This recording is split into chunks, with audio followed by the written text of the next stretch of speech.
it seems that we live in urban conditions where the urban as a particular kind of form of life spreads almost virally with its own logics.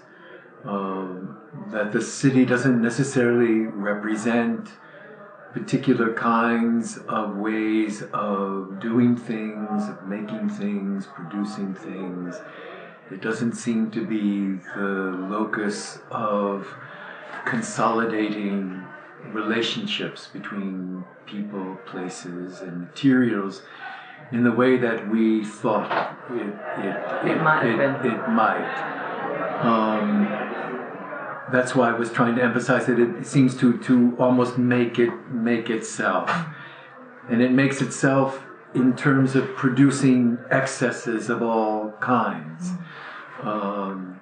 Excesses of financial instruments, excesses of information, excesses of expectations and anticipations.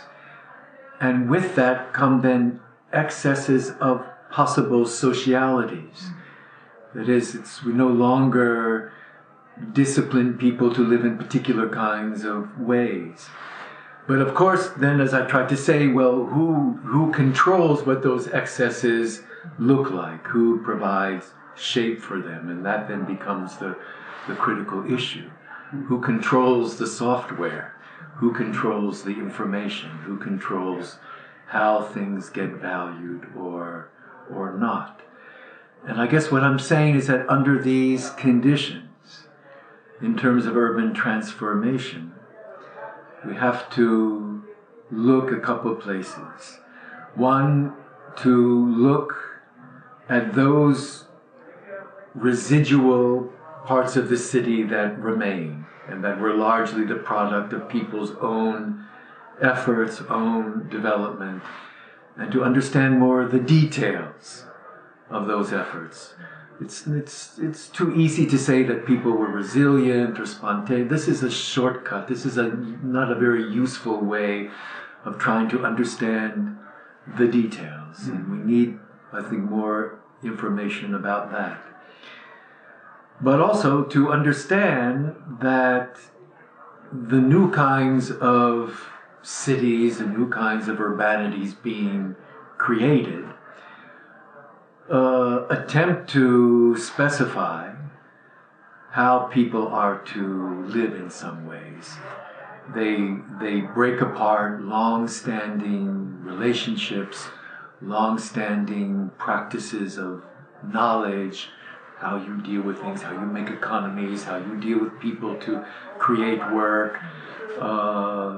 Basically, ways of life are being broken down.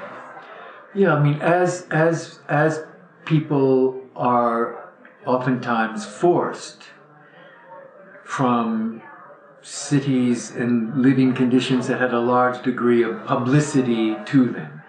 Publicity either of their own making or publicity as an affordance of the state or as their right or as part of being citizens or part of their efforts.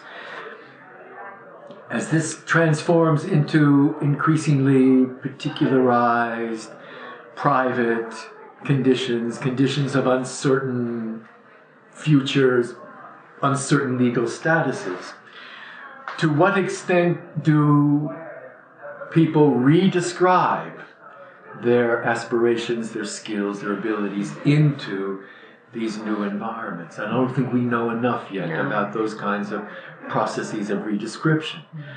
We just simply see, oh, it's all over.